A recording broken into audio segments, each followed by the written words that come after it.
Hello everyone, welcome back to my YouTube channel course of by Nitesh. आज अपन हम Python programming for a placement series में अपन second part देखेंगे। अभी तक हमने कवर किया था कि what is a Python, after that upon Python से क्या क्या कर सकते हैं, क्या क्या यूजेस हैं। अपार्ट फ्रॉम दैट हमने डिस्कस करा था कि वेरिएबल क्या है, आइडेंटिफायर क्या है और रिजर्व कीवर्ड क्या होते हैं। सो अब सेकंड वीडियो लेकर आ चुके हैं इस सीरीज का, जिसपे अपन डिस्कस करेंगे डेटा टाइप के बारे में कि data type in a Python क्या होता है। आफ्टर दैट अपन डिस्कस करेंगे हर एक डेटा टाइप का, हर एक डिटेल वीडियो आपके साथ आएगा। सो चलते हैं अपने नोट्स की तरफ। सो फर्स्टली डेटा टाइप होता क्या है। सो डेटा टाइप होता ये है कि अगर कोई सा भी एलिमेंट आपने कहीं से भी स्टोर करा हुआ है तो उसका एक्चुअल है क्या, वो चीज़ किस डेटा के थ्रू आता है, कौन सा उसका टाइप है, एक्चुअली डेटा किस टाइप का है। तो उस डेटा के टाइप को, उसकी कास्ट को, उसके मेन रीजन को बताने के लिए अपन क्या करते हैं, अपन डेटा टाइप के थ्रू अपन जाते हैं। आफ्टर डैट हम पहचान पाते हैं, आइडेंटिफाई कर पाते हैं एक्चुअल किस टाइप का डेटा है। सो फर्स्टली इसमें जो है पाइथन में दो टाइप के डेटा टाइप होते हैं। First is the built in data type and second is the user defined data type. अभी अपन बिल्ट इन डेटा टाइप की बात करेंगे, आगे आने वाले वीडियोस में अपन देखेंगे यूज़र डिफाइंड डेटा के बारे में। लाइक हमने क्लास के बारे में देखेंगे, अपन अरे के बारे में देखेंगे, मॉड्यूल के बारे में देखेंगे, तब तक के लिए आगे देखेंगे। और अभी हमारा जो मेन फोकस रहेगा बिल्ट इन डेटा टाइप में, जो कि काफ़ी इंपॉर्टेंट होते हैं। अगर आप इंटरव्यू के लिए भी जा रहे हो तो ये सबसे इंपॉर्टेंट चीज़ यहीं से आती है। सो अपन के पास क्या है, पहला जो है नन, पहला टाइप है। दूसरा है न्यूमेरिक, तीसरा है सीक्वेंस, तीसरा है सेट, चौथा है सेट्स और पांचवा है मैपिंग, जिसको अपन डिक्शनरी भी बोलते हैं। तो अब आप देख लेते हैं कि एक्चुअल है क्या। ओके, सो नन टाइप क्या होता है। None type it represents doesn't contain any value. None क्या होता है, जो कुछ भी वैल्यू डजंट करके नहीं रखा हुआ है क्या है, इम्पटी एक तरह से है। सॉरी, सो क्या है, एक तरह से क्या है, इम्पटी है। सो आप इसको इस तरह से भी जा सकते हैं कि जैसे हमारे कुछ भी डेटा हमने रखा हुआ है, कुछ भी हमने आइडेंटिफायर डिक्लेयर करके रखा हुआ है और उसमें हमने नल वैल्यू स्टोर करी हुई है, वो क्या है, नन। ओके, इसके बाद आता है न्यूमेरिक। न्यूमेरिक में क्या होता है, इंटीजर, फ्लोट, कॉम्प्लेक्स। सो अपन अब बात कर लेते हैं न्यूमेरिक टाइप की, जो काफ़ी इंपॉर्टेंट भी होता है। सो अपन चलते हैं कि फर्स्टली अपन न्यूमेरिक के लिए जाते हैं। तो अपन देख लेते हैं, लाइक हमने क्या लिखा, =10। जितने भी क्या होते हैं, इंटीजर नंबर होते हैं, समझ रहे हैं, संख्याएं जो हैं वो क्या होती हैं, ये आती हैं अब आपके किस पे आती हैं, वो आपके आती हैं इंटीजर डेटा टाइप में। तो अगर अपन को पता करना है कि किस टाइप का डेटा है, सिंपली अपन क्या करेंगे, प्रिंट फंक्शन का यूज करेंगे। सिंपल सिंटैक्स की हमने बात करी थी प्रीवियस वीडियोज में, और प्रिंट का फंक्शन यूज कर लिया। आप क्या करेंगे, टाइप, TYPE, टाइप पता करना है, किसका पता करना है, हमें ए का। ए जो आइडेंटिफायर हमने बनाया है वो एक्चुअल किस टाइप का है। सेव करेंगे, फाइल को रन करेंगे। अगर आपने विजुअल स्टूडियो कोड इंस्टॉल नहीं किया है तो मैंने एक वेबसाइट का बताया था पिछले वीडियोज में, वहाँ पर आप डायरेक्टली जा करके अपने कोड रन कर सकते हो। बट ज़रूरी ये है कि आप इंटरनेट से कनेक्ट रहो। ओके, सेव किया, रन किया। अब यहाँ पे बता रहा है ये क्लास हमारा क्या है, इंटीजर टाइप का है। ओके, हमें पता चल गया। अब अपन देखते हैं फ्लोट क्या है। अगर इसमें 0.2 रख दूँ, ओके, तो ये है क्या एक्चुअल। तो इसकी टाइप हमने चेक करा तो ये बता दिया ये आपका फ्लोट है। ओके, अब तीसरा एक आता है कॉम्प्लेक्स। कॉम्प्लेक्स क्या होता है, आपने कॉम्प्लेक्स नंबर पढ़ा होगा आई थिंक 11th और 12th में, जिसमें आपने देखा होगा कि समरिक संख्या होती है, जिसमें एक मेन वैल्यू होती है और एक अपन क्या बोल सकते हैं, इमेजिनरी नंबर होती है। Okay, real value and imaginary value. तो उसमें क्या होता है, आयोटा करके रखा रहता है। तो वो क्या होता है हमारा, वो होता है हमारा समरित संख्या, इसको बोलते हैं अपन कॉम्प्लेक्स नंबर। ओके, अब इसको सेव करते हैं फाइल को। अगर ऐसा है तो है क्या आखिरी, ओके, कॉम्प्लेक्स है, हमें पता चल गया। ओके, ठीक है, अब आगे डिस्कस करते हैं। इंट, फ्लोट, कॉम्प्लेक्स की हमने बात कर ली है। अब एक बुलियन टाइप भी होता है जो कि आपका ट्रू और फॉल्स के रूप में होता है। सो ये ऐसे ही है। अपन आगे आते हैं सीक्वेंस टाइप में। अब सीक्वेंस टाइप में आपका आता है स्ट्रिंग। स्ट्रिंग क्या होता है, अभी तक हमने जहां भी प्रिंट फंक्शन में हमने जो हेलो वर्ड प्रिंट किया था वो क्या है, एक स्ट्रिंग ही है। ओके, स्ट्रिंग क्या होता है, ग्रुप ऑफ कैरेक्टर। जितने भी कैरेक्टर, चाहे आपने नंबर्स को भी आपने अगर आप डबल काट के अंदर रखा हुआ है तो वो स्ट्रिंग के थ्रू ही आएगा। बट शर्त यह है कि आप उसको जो है, कंडीशन ये है कि आप डबल काट में रखें और सिंगल काट में रखें, तो वो जो है एज अ स्ट्रिंग जो है एक्ट करता है। तो स्ट्रिंग होता क्या, it represents group of characters and included in double cards और सिंगल कार्ड्स। ओके, सो अपन चलते हैं विजुअल स्टूडियो कोड पे और वहाँ पे देखते हैं कि आखिर स्ट्रिंग का क्या सीन है। ओके, इसको अपन रहने देते हैं, यहाँ से कट करते हैं। अब अपन लाइक हम ले लेते हैं like name, equal to Ram. Okay, print कर देते हैं कि हमने जब डबल कॉट लगाया तो आखिर ये है किस टाइप का नेम। ओके, सेव करते हैं फाइल को, रन करते हैं। ओके, तो ये बता दिया आपका str टाइप का है। ओके, स्ट्रिंग टाइप का है। अब अपन स्ट्रिंग के थ्रू अपन देखते हैं कि है क्या एक्चुअली। जैसे हमने स्ट्रिंग बोल दिया तो कैरेक्टर मतलब कि ये नहीं कि आपके जो है इंग्लिश अल्फ़ाबेट ही आएंगे, आपके कुछ भी आप कर दोगे प्रिंट, लाइक कुछ भी आप कर रहे हो, आप चाहे स्पेशल कैरेक्टर कर रहे हो, आप डॉलर कर रहे हो, बट अगर आप स्ट्रिंग में रखे हो, ओके, डबल कॉट्स के अंदर या सिंगल कॉट्स के अंदर रखे हो, तो क्या होगा, एज ए स्ट्रिंग ट्रीट होगा और कोई भी एरर देखने को आपको नहीं मिलेगा। ओके, अब अपन एक चीज़ ये देख लिया, मैंने डबल कॉट से दिखाया, अब अपन सिंगल कॉट से भी दिखा देते हैं ताकि आपको कन्फ्यूज़न ना हो। ओके, हमने सिंगल कॉट से भी कर दिया। ओके, रन किया फाइल को, तब भी बता रहा है स्ट्रिंग का है, कोई नहीं है। ओके, अब चलते हैं थोड़ा सा अपन स्ट्रिंग पे डिस्कस करते हैं एक्चुअल स्ट्रिंग है क्या। पहले अगर अपन बारी बारी से देख लेते हैं हर एक डेटा टाइप को, आफ्टर डेट मैं एक स्पेसिफिक वीडियो हर एक के लिए बनाऊंगा, हर एक डेटा टाइप का, लाइक स्ट्रिंग पे अपन क्वेश्चन भी करेंगे, लिस्ट पे, सेट्स पे, एक्सेट्रा। ओके, सो जो नेक्स्ट टाइप आता है हमारे पास वो क्या है, लिस्ट। लिस्ट क्या होता है, एक list represents a group of element. List क्या होता है, अगर आप अरे जानते हो तो लिस्ट आप समझ जाओगे क्या होता है। लिस्ट क्या होता है, लिस्ट में अपन करते क्या है कि अपन एज एक आइडेंटिफायर में हम मल्टीपल एलिमेंट को इंसर्ट करा सकते हैं, स्टोर करा सकते हैं, और जिसमें क्या होता है कि आपका एलिमेंट ये नहीं, आप किसी भी तरह के एलिमेंट को आप यहाँ पे इंसर्ट करा सकते हैं डेटा टाइप को, लाइक आप स्ट्रिंग को भी स्टोर करा सकते हो, इंटीजर वैल्यूज को भी स्टोर करा सकते हो, आप फ्लोट वैल्यू को आप एक ही आइडेंटिफायर के थ्रू आप स्टोर करा सकते हो। तो सिंपली अपन चलते हैं लिस्ट के लिए, तो हमने क्या कर दिया, लिस्ट इज इक्वल टू, आप किससे इसको रिप्रेजेंट किससे करते हैं, स्क्वायर ब्रैकेट से। ओके, जैसे मैंने एक इंटीजर स्टोर करा लिया, मैंने 11.01 क्या है फ्लोट स्टोर करा लिया। ओके, हमने एक स्ट्रिंग स्टोर करा लिया। ओके, हमने क्या किया, कॉम्प्लेक्स वैल्यू देख लेते हैं, थोड़ा सा ट्राई करने में क्या जाता है। Okay, simple. अब अपन प्रिंट कर देते हैं कि बताओ कि तुम किस टाइप के हो। ओके, सेव करते हैं फाइल को, रन करते हैं, तो ये बता दिया कि मैं लिस्ट टाइप का हूँ। ओके, सिंपल था। है क्या लिस्ट, लिस्ट क्या है कि एक एज आइडेंटिफायर है, एक डेटा टाइप है जिसके थ्रू अपन मल्टीपल एलिमेंट को स्टोर कर सकते हैं, और वो एलिमेंट एक जैसे या एक आप डिफरेंट भी हो सकते हैं, इससे कोई फ़र्क नहीं पड़ता। बट अब अगर अपन अरे पढ़े हैं तो अरे में क्या होता है, अरे में अपन एक ही तरह के एलिमेंट को मल्टीपल एलिमेंट इंसर्ट करा सकते हैं, बट उनका डेटा टाइप सेम होना चाहिए।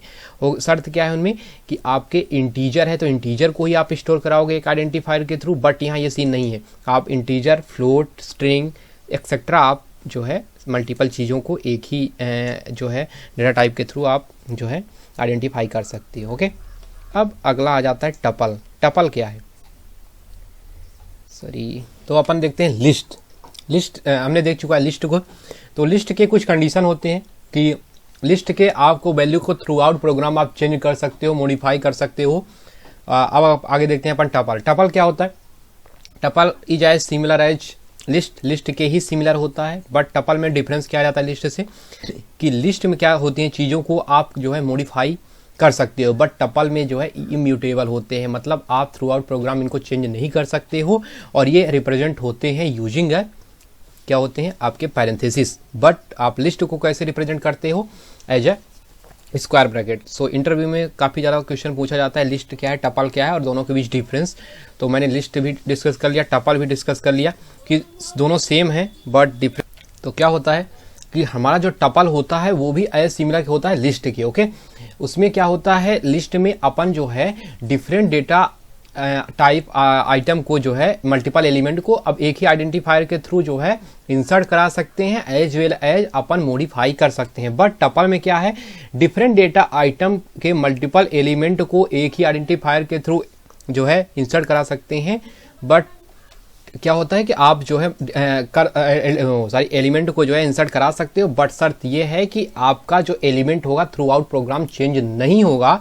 सो ये है टपल। ओके, और लिस्ट को अपन स्क्वायर ब्रैकेट, टपल को अपन पैरेंथेसिस से जो है रिप्रेजेंट्स करते हैं। सो अपन अब देखते हैं कि टपल को हम विजुअल स्टूडियो कोड पे थोड़ा सा कोड करके देख लेते हैं कि आखिर टपल है क्या। जैसे हमने टी से इसको कर लिया, ओके। हमने पैरेंथेसिस दिया जिसमें अपन डिफरेंट डेटा आइटम को इंसर्ट कराते हैं। ये हमने एक इंटीजर ले लिया, ये हमने एक स्ट्रिंग ले लिया, ओके। स्ट्रिंग ले लिया, किसी का नाम ले लिया, और एक जो है कॉम्प्लेक्स नंबर ले लिया, ए प्लस बी जे, सॉरी आपको नंबर लेना पड़ेगा 2 + 3j। तो अपन टाइप को चेक करते हैं और सेव करते हैं, फाइल को रन करते हैं, ओके। तो ये जो क्लास बता रहा है वो क्या है, टपल क्या है, ओके। तो ये था, हमने टपल डिस्कस कर लिया है। अब अगला हमारा डेटा टाइप आ जाता है रेंज। रेंज क्या होता है, range represent a sequence of a number. ये जो होता है एक सीक्वेंस ऑफ नंबर जनरेट करके देता है जितनी भी आप रेंज देते हो, ओके। आपने जैसे हमने 5 रेंज दिया तो वो जनरेट करके दे देगा 0 1 2 3 4। स्टार्ट किससे होगा, 0 आपका जो स्टार्ट साइज होता है, और जो होता है लास्ट जो आपका इंड पॉइंट होगा वो क्या होगा, लास्ट जो आपने नंबर दिया उससे एक कम, ओके। ये होता है आपका रेंज। तो रेंज का भी अपन कोड देख लेते हैं, ओके। जैसे अपन r = रेंज, ओके। हमने रेंज एक हमने बना लिया है कि हमने 5 नंबर जो है प्रिंट कराना है, ओके। और हमने क्या किया, सिंपली फॉर लूप का यूज किया है। अभी अपन डिस्कस नहीं करेंगे, आगे वीडियो में अपन देखेंगे लूप क्या है। तो सिंपली आपको यहाँ से सिर्फ ये देखना है कि रेंज जो है एज ए कैसा नंबर जनरेट कर देता है। तो देखिए 0 1 2 3 4 इसने जनरेट करके दे दिया, ओके। तो ये था, एक रेंज था। और रेंज में और चीज़ें आती हैं कि रेंज में आपका एक स्टार्ट होता है, ओके। एक स्टार्ट होता है, एक एंड पॉइंट होता है, और इसके बाद आप क्या कर सकते हो, उसमें एक होता है कि आप कितने एलिमेंट के बाद जो है एलिमेंट प्रिंट करना चाहते हैं। आपको मैं बताता हूँ, ओके। यहाँ पे मैंने क्या करा है कि ये जो है एक स्टार्ट पॉइंट है और ये क्या है, एंड पॉइंट है। मैंने स्टार्ट कहाँ से किया है, 1 से किया है, 10 तक ले जाना है मुझे, 10 तक ले जाना है। और कितने कितने का डिफरेंस आना चाहिए, 2 का डिफरेंस आना चाहिए। कितने का डिफरेंस आना चाहिए, 2 का डिफरेंस आना चाहिए, ओके। तो अपन सिंपली रन करते हैं और आपको दिखाते हैं कि कैसे आया है। तो 1 आया है, 3 आया है, 5 आया, 7 आया, 9 है, क्योंकि हमने 1 से स्टार्ट किया। उस आफ्टर डेट हमने क्या कर दिया, हमने यहाँ पे ये तो एंड पॉइंट था। अभी हमने सिंगल, अपन ने पैरेंथेसिस के अंदर अपन ने सिंगल एलिमेंट देखा था। अब अपन क्या देख रहे हैं कि आफ्टर डेट अगर अपन, ये तो स्टार्ट पॉइंट हो गया, ये आपका 1 स्टार्ट पॉइंट, 10 आपका एंड पॉइंट, और 2 आपका जो है स्टेप साइज है कि आप कितने स्टेप बनना चाह रहे हो। एक के बाद मैंने कहा 2 स्टेप बनूंगा, 3 आ गया, 3 के बाद 5, 5 के बाद 7, 7 के बाद 9, 9 के बाद आगे क्यों नहीं गया, 11, 11 क्यों नहीं गया, क्योंकि हमारा एंड पॉइंट जो था वो 10 था, इसलिए 11 नहीं गया। आई होप आपको समझ में आया होगा। अब अपन देखते हैं सेट। सेट क्या होता है, सेट आपने पढ़ा होगा 11th-12th में, आपने आपके जो है बोर्ड एग्ज़ाम में जो है काफ़ी ज़्यादा क्वेश्चन इससे आते हैं, समुच्चय। और समुच्चय होता क्या है कि आप जानते हैं कि एक अनऑर्डर कलेक्शन होता है। अनऑर्डर कलेक्शन मतलब कि आप जो है आप कैसे भी इसको ऑर्डर कर दोगे बट इसका ऑर्डर कभी मेंटेन नहीं होता। अपार्ट फ्रॉम दैट आप इसमें जो है डुप्लीकेट वैल्यू को इंसर्ट नहीं करा सकते हैं, ओके। यही इसमें मैं डेफिनेशन पढ़ देता हूँ। A set is an unordered collection of elements much like a set in mathematics. The order of element is not maintained in sets.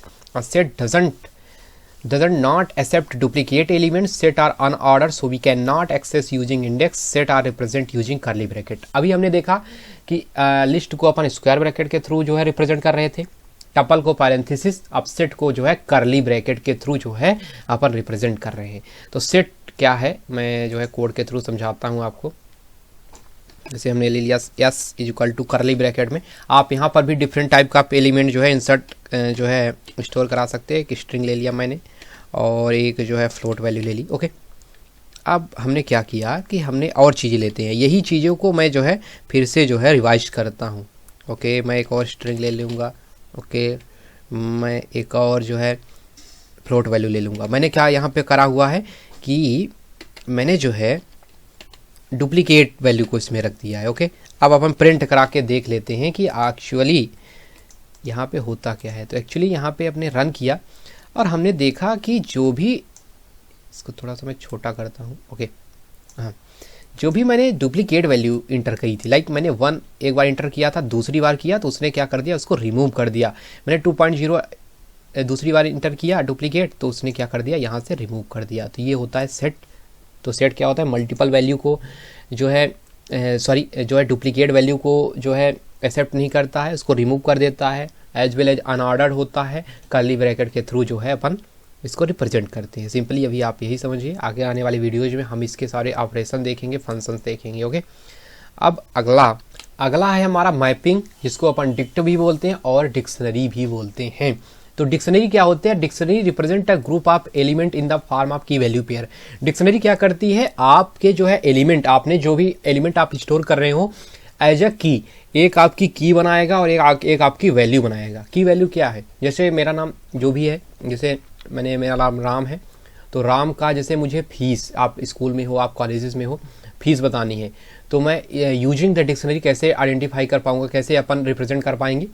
So upon name ले लिया, आफ्टर हमने की लिया, अपने वैल्यू क्या करेंगे? वैल्यू में अपन डायरेक्टली वहाँ पे फीस लिख देंगे। ओके, मैं कोड के थ्रू आपको समझाऊंगा कि एक्चुअली है क्या।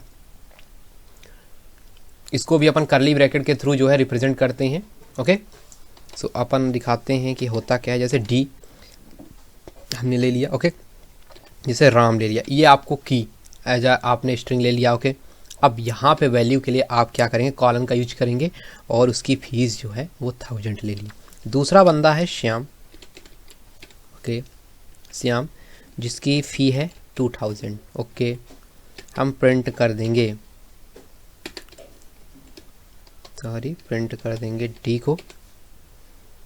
अब सिंपली रन कर देते हैं। ओके, ये क्या बता दिया कि राम जिसकी फ़ी है 1000, श्याम जिसकी फ़ी है 2000। ओके, और यहाँ पे कुछ इसके जो है कंडीशंस होती हैं कि आप सॉरी डुप्लीकेट की नहीं, डुप्लीकेट आप जो है वैल्यूज को इंटर कर सकते हो, बट डुप्लीकेट यूज नहीं कर सकते, डुप्लीकेट की यूज नहीं कर सकते, डुप्लीकेट वैल्यू आप यूज कर सकते हैं। जैसे मैंने यहाँ पे राम लिखा था, एक बार फिर से मैं राम चेक करता हूँ कि क्या ये कंडीशन सही है, तो मैं दो राम ले लिया, तो इसने क्या कर दिया? इस राम को रिमूव करके इस राम को ले लिया। दोबारा रन करते हैं, इस बार क्या हुआ? वही हुआ। इसको क्या कर दिया? जो उसके प्रीवियस था उसको रिमूव कर दिया। अगर रामा यहाँ पे ले लेते हैं, थोड़ा सा चेंज कर देते हैं, और यहाँ पे अगर अपन सॉरी वैल्यू को सेम रखते हैं तो क्या होता है? वैल्यू को जब अपन सेम रखें तो क्या हुआ? ओके, कुछ नहीं हुआ। जो है वैल्यू डुप्लीकेट वैल्यू एक्सेप्ट हो जाएंगी, बट डुप्लीकेट की आप एक्सेप्ट नहीं होगी, रिमूव हो जाएंगी। ओके, सो ये था डेटा टाइप के बारे में, जिसमें हमने डिस्कस किया कि आपका जो है इंटीजर क्या है, सॉरी इंटीजर डेटा टाइप क्या है, आपका फ्लोट क्या है, कॉम्प्लेक्स क्या है, हमने बुलियन पे भी देखा, हमने लिस्ट देखा, टपल देखा, सेट देखा, डिक्शनरी देखा। तो ये थे डेटा टाइप जो कि काफ़ी इंपॉर्टेंट होते हैं अगर आप प्रोग्रामिंग करेंगे इन पाइथन। सो ये सारी चीज़ें, यही सारी चीज़ें यूज होंगी जो कि आपके प्रॉब्लम सॉल्विंग में भी यूज होंगी। आप कई सारे प्रोजेक्ट बनाएंगे तो उसमें यूज होगा, जिसमें सबसे ज़्यादा वेटेज जो है आपका रहेगा, जिसमें सबसे ज़्यादा यूज होता है वो लिस्ट को होता है। मैं पहले बता देता हूँ, आफ्टर दैट डिक्शनरी भी कहीं यूज हो जाती है।